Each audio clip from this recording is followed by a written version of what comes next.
guys, it's Coco, and I'm here today to share my thoughts and feelings about my life. So let's give you a little bit about me. Let's start with work first. For 14 years, I have been working in the medical field. I've been working at the same job for 14 years. I started working there when I just turned 18, and I was promoted twice at the job, and I work with the same doctors. I provided a service, I won't say exactly what, in the New York City area. Last Friday, I was told that the place that I was working for, the unit that I was working at actually, is being closed. And I felt so many emotions when I heard that. I felt, to be honest, I felt free and conflicted.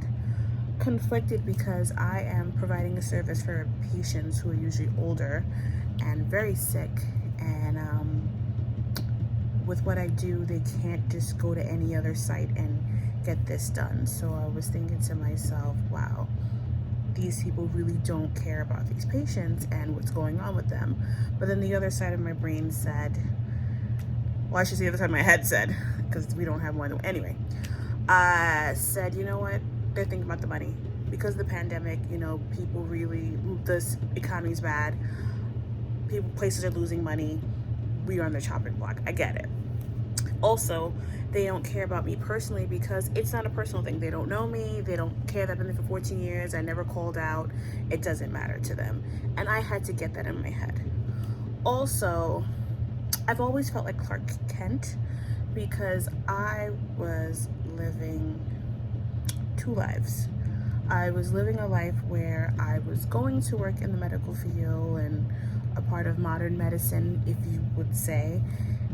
And then in my personal life, I'm actually a spiritualist, where some patients, when they would talk to me and tell me certain things, and we end up getting a relationship outside of work, and I can talk to them further. So I always felt like I was living a lie a little bit, because I know that there's more than just that, And I'm not saying modern medicine is BS. That's not what I'm saying at all. What I'm saying is there's more to life than just that.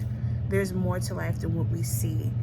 There is a whole spiritual world out there. Energy that you feel. If you go someplace and you feel weird or you feel uneasy, it's not your mind.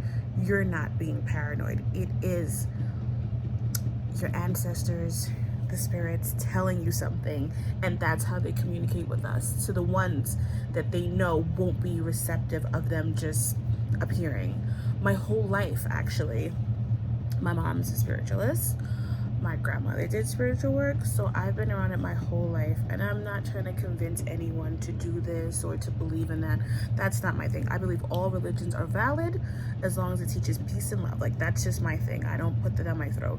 But I've always felt like a hypocrite when someone is telling me one thing and I'm just like, oh, okay, or why I don't frequent the doctors for everything, or I don't have my own regular or personal doctor, is because I believe in something else, and anyway, so when this happened to me on Friday, I did have, a lot of human emotions because it's uncertainty. I have bills to pay, I have rent, I have my car note, I have my car insurance, I have credit cards, and I have student loans. And that all went through my mind naturally. I don't like when people make videos and they make it seem like I'm all good because, I know. Even though I know that I'm a spiritual person and that the universe is looking out for me and God has my back, I know this, human panic sets in because you never feel like you have enough savings and this and that. And I kept hearing in my head, you gotta step out on faith sometimes. You have to. And then everyone since I've spoken to since this happened is telling me, you know what, no, you need your job, stay, just collect the paycheck, ride the wave out. And I'm like, no, I don't want to. I don't want to ride the wave out, and the reason why I don't want to ride the wave because I haven't been happy there in so long. I stayed because of loyalty, and I stayed because I thought of my patients. Like, they don't know that it went from being 4 texts to being 1. You know what I mean? And even though they've been coming and like, oh, where's everybody else? I'm like, well, since 2016 they haven't been there. It's just me. I thought of them. And even though people tell you, you have to think about yourself, it's not easy for me to think about myself. I am naturally a nurturing and caring person. Not saying that I'm perfect, because I'm not. I'll roast you if I have to, and I'll put the pause on if I need to. Facts. But naturally, I'm a caring person and a loving person, and I kept thinking about these older people and the fact that, damn, a lot of them don't know. A lot of patients don't understand or know their rights, you know what I mean? And they just go to whatever appointment the doctors tell them to, get what they need done, thinking they're being on top of their health. And I'm like, in the pandemic, you make such crucial decisions not thinking about people. And then I have to remind myself over and over and over again that, you know what? Most people don't think about people, even though I do. And everybody uses the word empath, and not everybody really is an empath. An empath is a person that literally feels what others feel. Like, you feel like it's happening to you, and I feel it all the time. I've had to take so many spiritual baths from going to work at that place because I feel what they feel. The majority of my patients that were coming were oncology patients. So I am feeling what they're going through. I feel it, okay? And I'm like, okay, I gotta cleanse myself. I had to carry crystals in my bag to help me not attract that energy. You know what I mean? I literally was close to the COVID situation. I didn't get COVID, thank God. I didn't get it, and I knew that wasn't, and we did certain things. But anyway, I didn't get COVID. I never got it, nothing. But I was so close to so many people that had it. It was frightening, and it was only known what I knew that I'm like, okay, I'll be fine. And it's a real thing, I'm not saying it's made up, it's not real. No, it's real. It is real. It is real. People got really, really sick over this. Still wear your mask. You need to have spirituality in your life. If you go to church every day, that's a good thing. If you pray every day, that's a good thing. If you go to Allah, pray, read your Quran, be spiritual. Don't let anyone tell you the things that you believe in is not true, because our mind, the human mind, is a very strong entity. It's a very strong thing. It's actually to help us. And that's why if we don't take ourselves away from certain things, it will, the TV, the message that we see, social media, those things are built in to harm us.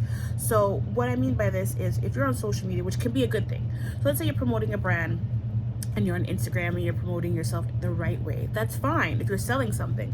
But if you're going to Instagram to look for inspiration or to watch people's lives, like, my life isn't going, and judge your life based on that, you're doing the wrong thing. People put out what they want you to see, and you need to know this, and you need to be grounded in yourself. And it's not an easy thing. It is not an easy thing, because people, we all do it, and I'm gonna say me too. You judge yourself by how others are doing too. Like, shit, I'm 33 years old, I should be married, I should have children, which I'm not married, I don't have any children. But it was spirituality that let me realize that, you know what, that's not for me yet. I have to follow the path of life. And when I was talking to my coworkers about the job situation, like, but you need a job and you gotta pay your bills and you can't just quit yet. I'm like, I have to remember that they're thinking about me in the form of the norm. I'm not a normal person. I'm a spiritualist. I live by a different code, and I've been feeling in my body and in my spirit for a long time that this was gonna happen.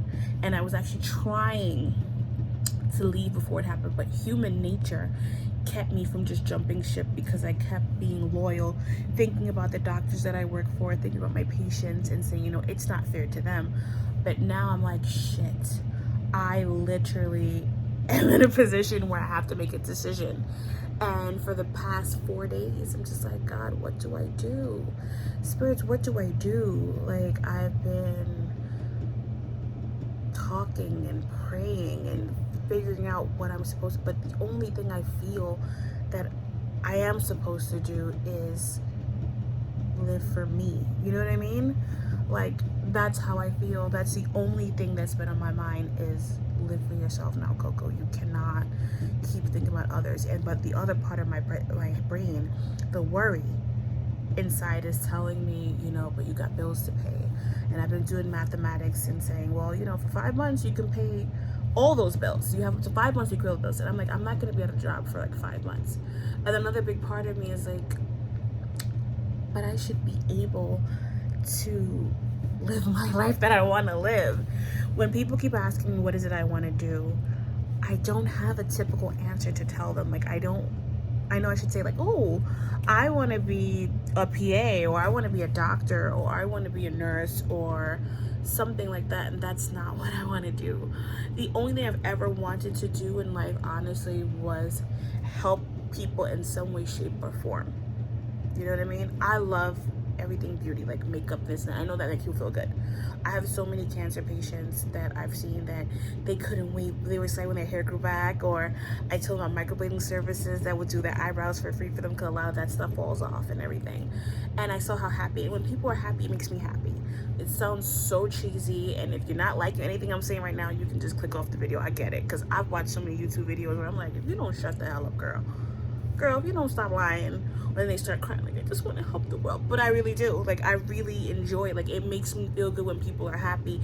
And that's why sadness I run away from. I don't like contention. I don't like problems. And I'm sorry if I'm ranting, but I need to let everything get off my chest because it's so much. I've kept myself from making YouTube videos because I'm like, there's 1,000 people on YouTube talking about this stuff or talking about their life. What would make me so interesting? You know what I mean? Like, I'm not anybody spectacular that anybody want to watch, you know? And I always was afraid that my personality wouldn't come out correctly on screen. You know, like even right now, I think I'm subdued. The real me is like crazy, but not crazy in a bad way, but I have such a spunky, weird sense of humor. And the more I'll continue to make these videos, you'll see. But I had to share that I know that my life is taking a spiritual turn.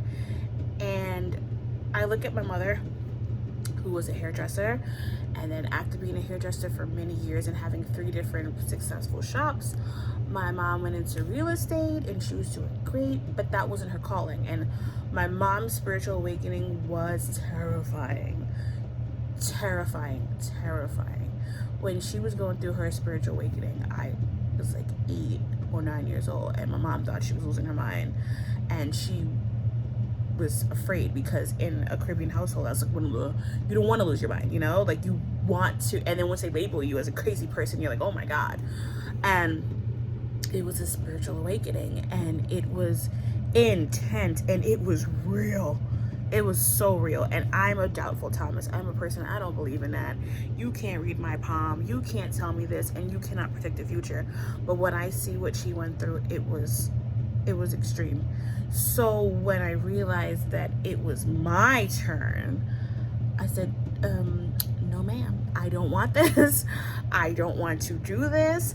This is not what I want. Even if I don't know what I want, I know I didn't want that. I did not want to be a spirit just like her, and I did not want to go through that awakening because it was terrifying. So what they did to me, because they don't give you more than what you can actually handle, I started getting really bad anxiety, like panic attacks. If I was in a place I wanted to leave, I had to flee. I don't know what it was. I felt like I couldn't breathe. I couldn't sleep. I felt pounding in my ears. And I kept talking to myself, like, what is happening? Am I going to be crazy? And then my mom was worried, and she did divination, and she checked, and she was like, no, you're not going crazy. This is a spiritual awakening. And I'm like, it can't be. She was like, you know, just talk to them and tell them that it's a lot for you, because I was still working when I was going through this. My panic attacks and spiritual awakening came around the year 2011. And when I spoke to them, said, please back off of me a little bit. Like, I can't. I feel like I'm dying. I went to the doctor like every week. My blood pressure was sky high. I was scared. I was terrified that I was going to be a crazy person. And they kept telling me that crazy people don't know they're crazy. And I said, I know.